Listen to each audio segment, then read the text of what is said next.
राजस्थान शिक्षा सेवा परिषद का एक अनिश्चितकालीन धरना पुलिस मुख्यालय के सामने जयपुर शहीद स्मारक पर चल रहा है। हमारे बीच में प्रदेश अध्यक्ष श्री कृष्ण गोधारा जी हैं। सर, राजस्थान शिक्षा सेवा परिषद के साथियों का जिस तरीके से धरना चल रहा है, आप अपनी मांग रख रहे हैं, सरकार से किस तरीके की मांग है और क्या उम्मीद रखते हैं? सर, ये राजस्थान शिक्षा सेवा परिषद द्वारा अपने जो डीपीसी है, प्रिंसिपल डीपीसी, डीओ डीपीसी व केंद्र के समान वेतन के मांग के समर्थन में यहाँ धरना आयोजित किया जा रहा है। और बड़े खेद का विषय है भी इस लोक कल्याणकारी सरकार के मुखिया गहलोत साहब ने जब कर्मचारियों को पदोन्नति का अधिकतम लाभ मिले, इसके लिए 1 वर्ष में 2 डीपीसी आयोजित करने का अधिकारियों को निर्देश किया, परंतु इस सरकार की नीतियों का लाभ आम जन तक ना पहुंचे। इस हठधर्मिता में इसके अधिकारी अभी तक जो 1 अप्रैल को डीपीसी होनी है वो आज भी लंबित है। उस अपना रोष प्रदर्शन करने के लिए हम आज यहाँ इकट्ठे हुए हैं और इस अनिश्चितकालीन धरने में जब तक हमारी पदोन्नति की दिनांक तय नहीं होती, हम यहाँ लगातार शहीद स्मारक पे धरने पे विराजमान रहेंगे। इसमें पूरे राजस्थान के विभिन्न जिलों से साथी कार्मिक आते जा रहे हैं और जैसे जैसे हर जिले से व्यक्ति यहाँ पहुँचते जा रहे हैं। सर, राजस्थान शिक्षा सेवा परिषद, वैसे शिक्षकों के बहुत सारे संगठन हैं, तो राजस्थान शिक्षा सेवा परिषद में किस श्रेणी के जो शिक्षक हैं वो शामिल है, इसका कितना बड़ा स्वरूप है? सर, राजस्थान शिक्षा सेवा परिषद हमारे जो प्रधानाध्यापक जिन्हें अब वाइस प्रिंसिपल जाना जाता है, वाइस प्रिंसिपल, प्रिंसिपल, जिला शिक्षा अधिकारी, उप निदेशक, संयुक्त निदेशक और अतिरिक्त निदेशक कैडर के अधिकारियों की एक परिषद है, जिसका उद्देश्य राज्य सरकार को शिक्षा गुणवत्तापूर्ण सार्वजनिक शिक्षा कैसे शुरू हो उसमें और हमारे कैडर के हितों की पैरवी के लिए ये जाना जाता है। और ये अपने कैडर की एकमात्र परिषद है जिसमें सारे कैडर एक साथ अपनी जो वाजिब मांगे हैं वो सरकार तक पहुंचाने का लिए एक गठित है।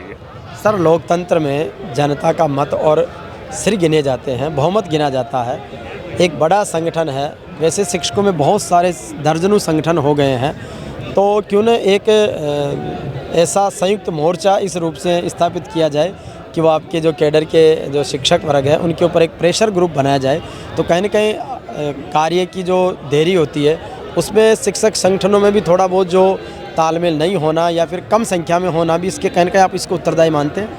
हाँ, क्योंकि आज हर मांग के लिए अलग शिक्षक संगठन बन गए हैं, जिससे शिक्षक संगठनों की जो महत्व पुराने समय में था वो धीरे धीरे कम होता जा रहा है। परंतु हमारे परिषद ने हमेशा अपनी जायज़ मांगों के लिए सरकार तक अपनी बात पहुंचाई और कल भी हमने विभिन्न संगठनों के साथ एक संयुक्त मोर्चा बनाने के लिए मीटिंग की है, जिसमें जो शिक्षकों की जायज़ मांगे हैं वो एक संयुक्त मोर्चा के रूप में सरकार तक पहुंचाए जाए। और आगे प्रयास रहेगा भी ऐसा एक समन्वय समिति, एक शिक्षक मोर्चा बने जिसकी मांग सरकार एक अकेले मंच से करके और सभी शिक्षकों की मांग पे सरकार विचार कर सके। इस पे हमारा संगठन सहमत है और उसमें प्रयास रहता है। आज के इस धरने आंदोलन के बाद में सरकार के जो जनप्रतिनिधि है उन तक या शिक्षा मंत्री जी से पूर्व में भी आपकी बातचीत हुई होगी, आगे मुख्यमंत्री जी से क्या उम्मीद रखते हैं?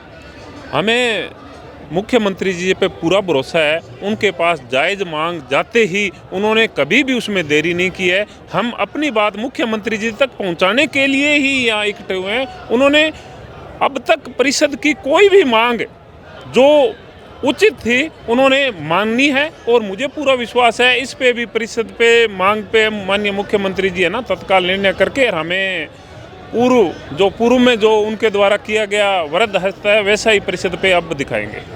एक सर, हमने सुबह से देखा आपका जो शुरुआत का कार्यक्रम, उसके बाद जनगण मन से उसकी शुरुआत और एक अनुशासित रूप से एक आवाज़ पर सारे जो शिक्षक हैं वो पूरी तरह एकजुट हैं। तो इस अनुशासन की शुरू से आपकी ट्रेनिंग होती है या धीरे धीरे एक आपसे अंडरस्टैंडिंग हो जाती है, तो बहुत एक अनुशासित रूप से जो धरना चल रहा है? ये परिषद है, ये उच्चाधिकारियों, शिक्षा के सबसे बड़े उच्चाधिकारियों की परिषद है और यहाँ बहुत ही शालीन और सभ्य तरीके से एक अपनी मांग पहुँचाने की परिषद की हमेशा रीति नीति रही है।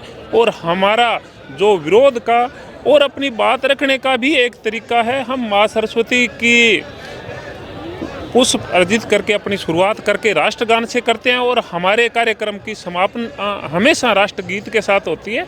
हम राष्ट्रवाद और देश और राज्य के मजबूती में विश्वास रख के उसके हितों को अधिकतम बढ़ावा देते हुए खुद के हितों की रक्षा के लिए हमें प्रयास करने वाले, यही हमारे अन्य संगठनों से हमें अलग करता है और उसी को ही सरकार हमेशा हमें ज़्यादा इज्जत देती है क्योंकि हम अपनी बात जायज़ तरीके से रखते हैं। तो निश्चित रूप से राजस्थान शिक्षा सेवा परिषद के प्रदेश अध्यक्ष श्री कृष्ण गोदारा जी थे, जो पूरी तरह अनुशासित रूप से, अहिंसात्मक रूप से सरकार के समक्ष अपनी मजबूत मांग मजबूत तरीके से रख रहे हैं।